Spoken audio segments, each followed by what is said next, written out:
Assalamualaikum warahmatullahi wabarakatuh. Terima kasih pemirsa, Anda menyaksikan kami dalam program Mutiara Hikmah. Kali ini untuk membahas terkait kajian-kajian Islam bersama Ustaz dan Ustazah. Saya rasa pemirsa sekalian juga sama bersemangatnya dengan saya untuk kembali belajar dan juga ikut serta dalam kajian yang akan dibawakan oleh Al-Ustaz. Nah, hari ini kita akan sama-sama mendengarkan kajian terkait kifayat kurban. Nah, telah hadir bersama kita juga Al-Ustaz Haji Syamsumalin LC di studio. Assalamualaikum warahmatullahi wabarakatuh. Waalaikumsalam warahmatullahi wabarakatuh. Apa kabar Ustaz? Alhamdulillah ya sehat-sehat ya. Mudah-mudahan terus diberikan keberkahan ya dalam hidup ya dan juga dalam ibadah. Terima kasih Ustaz sudah hadir bersama kami di tengah kesibukannya Ustaz. Ya, alhamdulillah. Ini adalah kesyukuran yang kita bisa berbagi ya, bersesuaian dengan masyarakat lewat media sosial ini dalam podcast ini. Baik. Nah, hari ini kita akan belajar bersama-sama tentang sebenarnya bagaimana itu kaifiyat kurban Ustaz. Bisa dijelaskan, mohon pencerahannya. Baik. Jadi hal-hal yang berkaitan dengan kurban ini sebenarnya banyak. Mulai dari sejarahnya sendiri, pengertiannya, sampai kepada hukumnya dan juga hewan yang akan disembelih dan juga hukum orang yang akan menyembelih itu sendiri. Jadi banyak kaitannya. Kalau kita mulai melihat dari sejarah kurban itu sendiri, sejarah kurban ini sejarah seumur dengan peradaban manusia. Mulai dari Nabi Adam alaihissalam, putranya Kabil dan Habil itu diperintah untuk berkurban. Ya, Kabil diperintah untuk mempersembahkan buah-buahan yang terbaik dari hasil tanaman-tanamannya. Kemudian Habil diperintahkan untuk menyembelih hewan terbaik. Nah, jadi mulai dari sejak masa Nabi Adam sampai kepada masa Nabi Nuh alaihissalam itu sudah ada kubu. Jadi dia punya tradisi mempersembahkan biji-bijian sebagai tanda kesyukuran kepada Allah Subhanahu wa taala. Kemudian begitu pula nabi-nabi yang lain, Nabi Ibrahim alaihissalam yang kemudian kita ikuti syariatnya sampai saat ini syariat kurban itu juga melaksanakan kurban pada masa Nabi Musa juga seperti itu, dia lepaskan kambing di tempat-tempat tertentu supaya berkembang biak. Jadi sejarah kurban ini searah dengan peradaban manusia. Kemudian kalau kita masuk kepada pengertian, jadi kurban ini secara bahasa artinya mendekatkan diri, takarrub kepada Allah Subhanahu wa taala. Jadi makna umumnya itu segala bentuk pendekatan kita kepada Allah itu adalah kurban, takarrub kepada Allah. Makanya dulu ya bentuk pengorbanan itu, pendekatan kepada Allah itu banyak. Ya, ibadah itu juga bentuk pengorbanan kepada Allah Subhanahu wa taala. Tapi secara definisi kurban itu artinya mayudbahu minal ganam, sesuatu yang disembelih, ya ini secara spesifik ya, minal ganam dari kambing atau sapi atau unta pada hari Yom Idul Adha, pada hari Idul Adha wa Yom Asri. Jadi itu sudah dibatasi. Jadi kita jangan lagi memperluas makna kurban. Ya, saya berkurban dengan buah-buahan seperti kurbannya Kabil. Itu tidak lagi itu ya. Nabi Adam alaihissalam. Ya, saya mau berkurban dengan hubub, dengan biji-bijian, tarian, dengan yang lain, dengan buah-buahan atau makanan-makanan yang lain itu syariat sebelumnya. Walaupun secara irisan sejarah itu ada, tapi kita sudah diikat dengan syariat Nabi Muhammad SAW. Jadi tidak boleh juga berkurban dengan anak kita sendiri. Ya itu sudah ada syariatnya. Ya, sudah pada masa Nabi Ibrahim, Allah memerintahkan Nabi Ibrahim untuk mengorbankan putranya Ismail alaihissalam.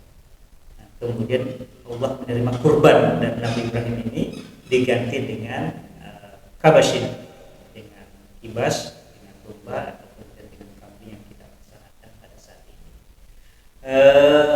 Ada beberapa hal yang mungkin perlu kita perhatikan berkaitan dengan kaifiyat kurban ini karena itu bahasanya panjang. Kita menyesuaikan dengan durasi yang ada yang serba terbatas di kelompok di sini. Yang pertama bahwa kurban ini secara hukum, kalau kita melihat hukumnya, itu ada 4 kategori hukum. Yang pertama itu hukumnya adalah wajib. Jadi kurban itu wajib. Bahkan dalam mazhab Abu Hanifah itu dikategorikan wajib. Kalau sunnah muakkad dalam Imam Syafi'i, maka itu wajib dalam mazhab Abu Hanifah. Tapi tingkat kewajibannya tidak sampai kepada fardhu ain. Nah, siapakah yang wajib itu? Nabi. Dari Nabi itu wajib hukumnya berkurban. Ya, salasun alayya faraid. Ada 3 yang wajib bagi saya, kata Nabi. Wa hunna alaikum tatawu, tapi bagi umatku itu sifatnya sunnah. Yang pertama salat witir. Nabi itu wajib hukumnya salat witir. Kalau dia tinggalkan dia harus qada. Kemudian yang kedua salat duha. Nah, itu Nabi wajib salat duha.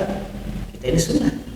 Kemudian yang ketiga berkurban an-nahar. Itu wajib bagi Nabi tapi sunnah bagi kita. Nah, jadi wajib bagi Nabi. Kemudian yang kedua ada yang sifatnya sunnah kafayah. Ya, nah, sunnah kafayah itu artinya hukumnya sunnah, tapi apabila tidak dilaksanakan maka akan berdosa. Nah, saya ambil contoh, ini contoh saja ya. Contoh misalnya ada orang tua, dia punya beberapa anak, 5 anak. Semua anaknya ini berhasil, ya, artinya secara ekonomi mapan. Apabila dari ke-5 anaknya ini tidak ada satu yang melaksanakan kurban, maka satu keluarga ini akan berdosa. Nah, itu namanya sunnah kafayah. Kemudian jadi sudah 2 ya. Nah, kemudian ada lagi juga wajib hukumnya, dari sunnah menjadi wajib. Mana itu? Yaitu orang yang memiliki hewan kurban, punya sapi atau punya kambing. Kemudian dia bernazar, dia berwasiat, dia menyatakan sapi saya ini akan saya kurbankan. Ya, itu wajib. Dan semua dagingnya harus diserahkan karena ini masuk kategori nazar. Jadi dia tidak berhak atas daging tersebut, kecuali kalau dia mengatakan ya sapi ini layak untuk menjadi kurban. Nah, itu beda ya. Kan ini kasihan para penjual sapi ya, kasihan. Karena para penjual kambing ya kasihan. Tidak terkena itu. Yang dimaksud di sini orang yang bernazar mengatakan ya sapi ini saya akan kurbankan tahun depan atau tahun ini. Itu wajib hukumnya dia kurbankan. Kemudian yang terakhir ya ini hukumnya sunnah muakkadah, ini yang berlaku bagi semua berdasarkan hadis Nabi Shallallahu Alaihi Wasallam. Maka adalah sa'ah, siapa yang punya kemampuan, atau si'ah. Nah, jadi ada 2 ucapan di sini singkatnya. Siapa yang punya kemampuan, walam yudahni, kemudian tidak berkurban, fala yaqrabanna musallana, maka hendaklah mereka itu tidak mendekati tempat-tempat ibadah. Jadi kurban ini ya kalau kita lihat ya secara sekilas amat sangat dianjurkan oleh Rasulullah SAW. Ya, tapi dengan pendekatan makan usaha. Siapa yang punya kemampuan? Mana dikategorikan mampu itu seperti apa? Jadi kita juga jangan sampai kita berutang ke sana kemari hanya untuk berkurban. Jangan sampai kita punya anak yang butuh pembayaran SPP gara-gara mau berkurban, nah, kita tidak bayar SPP dari anak kita. Jangan sampai kita mau makan kita tidak memenuhi kebutuhan kita. Jadi secara umum seperti itu. Jadi yang dimaksud mampu di sini maka adalah usaha. Yang pertama adalah kebutuhan pokoknya sudah terpenuhi, makanan sehari-harinya sudah tidak ada masalah. Kemudian yang kedua dia punya sapi atau kambing atau hewan yang akan dikurbankan. Karena banyak juga daerah sekarang ini ya, orang-orangnya kaya-kaya, itu di Kalimantan kaya-kaya, mereka punya uang banyak, tapi sapinya tidak ada. Sapinya dari Sulawesi ini, ya, dari mereka masuk ke Sulbar. Jadi sapi-sapi yang ada di Sulbar itu sebenarnya sapi untuk ke Kalimantan, ya, singgah saja di sini. Ya, jadi kalau tidak ada sapi ya tidak ada hewan yang dikurbankan ya masuk kategori tidak mampu. Kemudian yang ketiga, persyaratan berikutnya adalah punya sapi, kemudian sapi tersebut juga lebih dari kebutuhan pribadi. Sangat jelas penjelasan Ustaz terkait bagaimana kaifiat kurban Ustaz ya, hakikat dari kurban itu sendiri Ustaz ya. Jadi hakikat daripada kurban itu ya adalah kedekatan dengan Allah Subhanahu wa taala, kagum kepada Allah. Jadi maknanya di situ sebenarnya kita ingin menomorsatukan Allah Subhanahu wa taala. Jadi bisa dikatakan hablum minallah lalu hablum minannas begitu Ustaz. Ada dua. Ada dua juga ya. Ya kan dagingnya itu kan nanti akan kita bagikan kepada orang miskin, kepada tetangga. Jadi daging kurban itu kan dibagi tiga. Ya. Sepertiga untuk kita sendiri. Jadi jangan sampai berkurban itu tidak memakan makan. Itu tabarruk di sini. Ya, banyak orang yang berkurban langsung diserahkan ke panti asuhan secara pribadi. Ya, ini juga saya minta maaf, ini praktek yang tidak tepat sebenarnya. Ya. Ambil daging tersebut. Ya, ambil itu kita makan, kita tabarruk di sini. Ya, kemudian yang kedua sepertiga yang kedua ya untuk kita makan bersama dengan tetangga. Jadi ada sosialnya. Ya tetangga kita mau kaya kayak mau apa kayak, bahkan ya, kalau kita melihat penjelasan dari Syekh Atia Safar, bahkan dengan tetangga yang non muslim pun juga bisa kita kasih. Berdasarkan hadis dari Asma. Asma itu punya ibu yang bukan muslim, tapi Rasulullah berikan ya, kepada ibumu yang bukan muslim tersebut, berbuat baik kepada dia. Kemudian yang ketiga sepertiganya untuk orang miskin. Jadi makna sosialnya tinggi. Jadi tujuan daripada kurban ini sebenarnya kita ingin makan sama-sama. Ayo jadikan 10 Zulhijjah itu, 11 Zulhijjah itu, 12 Zulhijjah itu sebagai kegembiraan bersama. Kita makan sama-sama. Jadi sepertiganya masing-masing kita mendapatkan. Baik, Ustaz, kebiasaan di masyarakat kita juga ini ketika berkurban Ustaz, sebagaimana kita ketahui satu hewan kurban misalnya sapi itu dibagi menjadi 7 Ustaz ya, betul ya Ustaz ya? Satu sapi itu 7 kepala keluarga boleh 7 orang. 7 orang. Ya, jadi dalam hadis Rasulullah disebutkan ya, ini berkaitan dengan peristiwa di Hudaybiyah, ya, Yom Hudaybiyah. Ada 7 sahabat berkongsi dalam satu sapi atau satu unta. Itu cukup. Ya, kalau kambing satu itu juga untuk 1 orang. Nah, sekarang pertanyaannya seperti apa? Apakah satu kambing itu misalnya itu untuk 1 orang atau bisa mencukupi 1 keluarga? Nah, jadi seperti ini penjelasannya. Satu kambing itu kan ya untuk 1 orang. Ya. Dan 1 orang ini sebenarnya untuk kepala keluarga. Jadi saya misalnya ini punya istri, punya anak. Jadi itu saya bisa niatkan untuk diri saya dan keluarga saya. Kemudian sapi, yaitu berarti 7 kepala keluarga. Tapi apakah boleh? Misalnya saya berkorban, istri saya juga berkorban, boleh. Ya, kalau mampu. Ya, bahkan kalau anak-anak saya pun juga ikut berkorban, ya tidak apa-apa, silakan. Ya, karena Rasulullah mempraktikkan hal tersebut dalam 2 praktek. Jadi Nabi itu berkorban. Ya, ketika dia berkorban, apa niatnya? Ya, hadzal Muhammad, ini untuk Nabi Muhammad, untuk dirinya sendiri, wali ali Muhammad, untuk keluarga Muhammad. Siapa keluarga Muhammad? Ya, ada istrinya, ada anaknya. Kemudian wali ummati Muhammadin, dia juga niatkan bagi umat Nabi Muhammad yang selalu berniat berkurban tapi tidak punya kemampuan sampai mati. Jadi itu sudah masuk dalam niat Nabi SAW. Nah, itu satu praktek. Jadi kemudian dalam praktek yang lain ya, Nabi berkurban, tapi dia juga berkurban niatnya untuk Aisyah, istrinya. Padahal ini satu keluarga, jadi bisa. Bahkan kalau ada orang yang mampu, Pak Presiden kita, Pak Jokowi itu ya berkurban dengan sapi sendiri. Ya sendiri. Apa gitu boleh boleh silakan. Jadi ini tergantung pada kemampuan masing-masing. Tapi Ya. kadang kita temui Ustaz di kehidupan sehari-hari, misalnya masyarakat atau orang satu kepala keluarga misalnya minta satu bagian tubuh atau bagian dari daging itu, misalnya minta jantungnya saja atau hatinya saja. Ya, pada prinsipnya memang dia punya hak. Punya hak, Jadi ya. ketika kita berkorban, misalnya berkorban kambing ya, otomatis ya, kita bisa mengambil sepertiga bagian dari kambing tersebut. Kemudian kita ambil kepalanya, atau mungkin kita ambil apa namanya tulangnya dan yang lain-lain. Tapi para ulama-ulama ya lebih menekankan pada daging. Ya, kalau yang lainnya itu misalnya kulitnya, ya, itu tergantung Kesepakatan bersama mungkin ya. kesepakatan.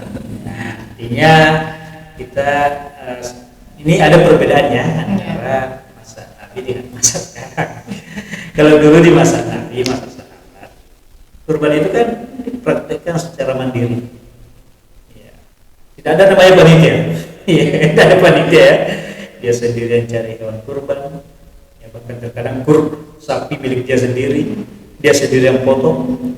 Ya, bahkan perempuan juga bisa potong. Tidak ada masalah. Ya. Dia sendiri yang potong, dia juga yang bagi-bagi. Di masa Nabi dan juga di masa sahabat seperti itu. Sekarang ini kita sudah mengenal sistem panitia. Ya. Jadi karena ada panitia sekarang, ya kita percayakan dulu kepada panitia. Silakan. Ya, mungkin agak kurang diberikan sama kita, tidak ada masalah. Kita sudah percayakan dulu sama mereka dan insya Allah panitia kita itu ya orang-orang yang amanah. Sekarang ada berpikir terus bagaimana dengan kulitnya? Ya kulitnya ini kita tidak boleh menjadikan sebagai sebuah persyaratan. Nah ini yang perlu kita ubah ya. Kulitnya ini untuk tukang apa namanya tukang jaganya atau sebagai upah untuk pemotong. Ya, tidak usah diniatkan seperti itu. Tidak usah. Ya, artinya apa? Ya nanti kita apa namanya berjalan dengan sendirinya. Itu kita bisa apa namanya selesaikan secara internal saja. Apakah ada yang mau pakai begini apa namanya kulitnya ini akan kita serahkan sama siapa? Ya, silakan. Tapi jangan ditentukan. Ya, termasuk upah apa namanya pemotong itu. Ya, jangan sampai kita tentukan upah pemotong ini kepalanya. Tidak usah ditentukan. Ya, sebenarnya kita ini masyarakat Indonesia ini masyarakat yang adil. Hal-hal seperti ini sesuatu yang sudah tidak perlu dibahasakan. Ya. Jadi tidak apa-apa sih kalau ada request tertentu, tertentu ya. Ya, kalau ada request itu tidak usah dimasukkan dalam, tidak usah dipersyaratkan, nanti akan berjalan dengan sendiri. Oke, baik. Dan Ustaz ini juga ada sering kita temui, apalagi di kota-kota besar Ustaz ya, misalnya ketika dia mendapatkan daging kurban itu malah dijual. Nah itu, ini juga bagaimana sebenarnya hukumnya Ustaz? Silakan. Menjual daging kurban, ya, kan sebenarnya hukum daripada kurban ini, tujuan utama daripada kurban ini ya mendekatkan diri kepada Allah, kemudian kita tabarruk, kita makan bersama dari kurban tersebut, ya kita jangan jadikan sebagai lahan bisnis. Ya. Ketika ya, itu kita jadikan sebagai lahan bisnis, ya maka itu yang salah. Yang menjadikan itu sebagai, sekali lagi motivasinya adalah untuk mencari keuntungan. Ya. Kayak tadi saya sampaikan, upah tukang potong itu ya jangan diambil dari bagian hewan tersebut. Ya, nanti kita selesaikan ke dalam. Kita bisa siasati seperti itu. Ya, dan jangan terlalu kaku juga. Ya, apa namanya? Bisa ambil dari kita tambah masing-masing mudah menyumbang 50.000 misalnya per orang, kali 7 itu kan sudah lebih dari cukup. Nanti orang yang berkurban ini, saya misalnya ambil bagian sepertiga, kemudian sepertiga berikutnya saya nanti niatkan untuk keluarga saya, orang tetangga saya, sepertiga orang miskin, ya bisa disiasati dari situ. Ya, usah terlalu apa namanya Terlalu kaku. kaku seperti itu. Jadi kalau dijual tadi, ya, Janganlah. orang tertanya apa namanya, yang dijual. Jadi makanlah tidak tabar di situ sesuai dengan niat apa namanya orang yang berkurban ini. Tapi kalau ada yang bertanya bagaimana kalau misalnya dijual karena ada kebutuhan yang lain, yaitu hukum menjual daging kurban. Ya, pada prinsipnya kalau niatnya bisnis itu salah, tidak boleh. Tapi kalau memang karena ada kebutuhan yang mendesak lainnya, misalnya sebagai orang miskin yang mendapatkan jatah kurban, daging kurban, saya ada kebutuhan yang lain yang lebih mendesak, pengobatan, kebutuhan saya punya itu ya, darurat. Baik, Ustaz, sekarang kan sebelum hewan kurban didistribusikan ataupun dibeli itu sudah ada pemeriksaan PMK namanya Ustaz. Itu kalau ditinjau dari medis. Nah, kalau dari Al-Quran sendiri, bagaimana perspektif Al-Quran menghadapi atau melihat itu Ustaz? Apa kriteria hewan kurban sebenarnya? Jadi kriteria hewan kurban kan ya pertama ya harus ya sehat ya, gemuk, ya, jadi memungkinkan relatif ya. Semuanya harus limusin seperti miliknya Pak Presiden di atas. Jadi tidak sakit, tidak pincang, tidak buta, tidak terpotong rambutnya, ya, sehatlah. Ya. Sekarang ini kan ada penyakit namanya PMK, penyakit mulut dan kuku. Jadi Rasulullah SAW sendiri ya, tidak itu menyembelih dengan kambing yang bertanduk, yang sehat, tidak minta dan sebagainya. Nah, bahkan kalau dalam Al-Quran ya, tantanul birra hatta tunfiqu mimma tuhibbun. Kamu tidak akan mencapai kebaikan yang sempurna sampai kamu menafkahkan. Para ulama menafsirkan di sini ya, mengorbankan ya, hewan atau apa saja yang paling kamu sukai. Sekarang PMK seperti apa? Penyakit mulut dan kuku. Penyakit mulut dan kuku ini ya termasuk salah satunya. Tapi apakah sudah sampai ke tingkat cacat? Nah, ini kemudian kita detailkan. Ya, kalau penyakit mulut dan kuku itu membuat sapi tersebut, kerbau tersebut itu kukunya sampai melimpuh, ya, tapi tidak membuat dia pincang atau tidak membuat dia kurus, ya memang melimpuh. Mungkin juga ada di matanya ini keluar air mata sedikit, ya, tapi tidak membuat dia sampai pincang, tidak membuat dia sampai kurus, maka itu sah. Ya, secara medis pun juga, ya secara medis juga ya itu sah, itu tidak membuat penyakit.